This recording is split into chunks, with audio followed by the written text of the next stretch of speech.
Gita chapter 10 verse 39। हे अर्जुन, मेरी दिव्य विभूतियों का कोई अंत नहीं है। अब तक जो मैंने तुम्हें बताया वह तो केवल संक्षेप में थोड़े से उदाहरण भर हैं। अब तक श्लोक 19 से 38 तक कृष्ण ने अर्जुन को अपनी विभूतियों का वर्णन किया।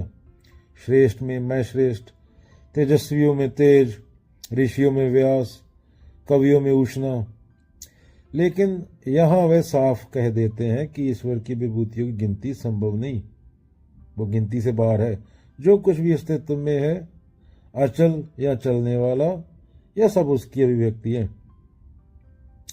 मान लो जैसे एक बच्चा किसी औरत से पूछे, तुम मुझे सारी कहानियां सुनाओ, तो औरत कहे, मेरी कहानी का कोई अंत नहीं, मैंने जो सुनाया वो बस थोड़ा सा है ताकि तुम्हें स्वाद मिल जाए। वैसे ही कृष्ण कह रहे हैं, अर्जुन, मैंने बताया वह मेरी अनंत विभूतियों की एक झलक मात्र है, संपूर्णता नहीं। तो क्या बोला जा रहा है? ईश्वर की उपस्थिति सीमित नहीं है। अगर हम सिर्फ गिनती या तुलना में अटकेंगे तो असल सार छूट जाएगा।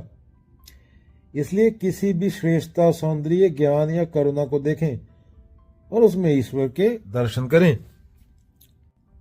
तो क्या कहा जा रहा है?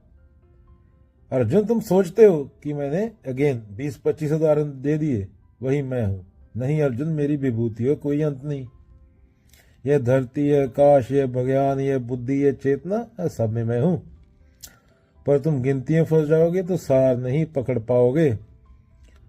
अर्जुन, चलो संकेतक बात कर लेते हैं। देखो, आज हम एक पेड़ लगाते हैं और सोचते हैं यह मेरी अचीवमेंट है, पर असल में पेड़ की बढ़त, उसका फल, उसकी छाया, सब उसी अनंत की शक्ति की विभूति है।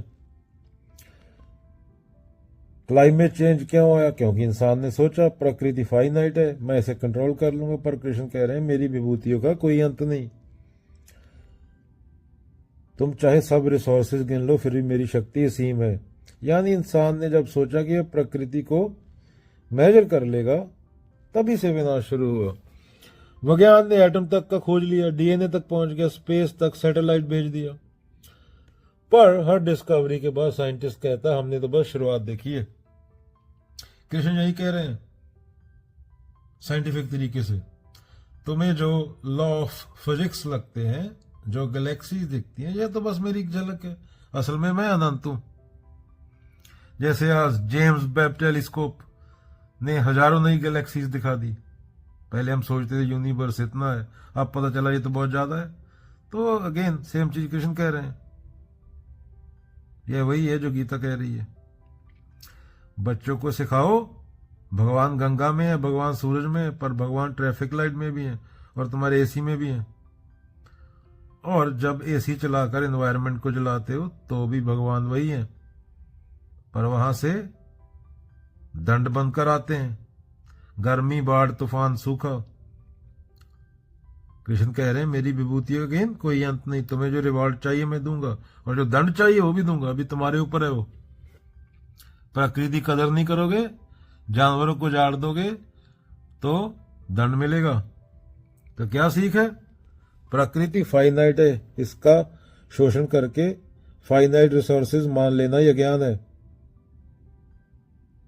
प्रकृति इन्फिनिट है, इसे फाइनाइट मान लेना और इसके रिसोर्सेज का क्या करना? शोषण करना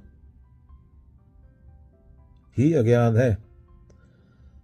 तो क्या हर डिस्कवरी के बाद नई मिस्ट्री मिलती है?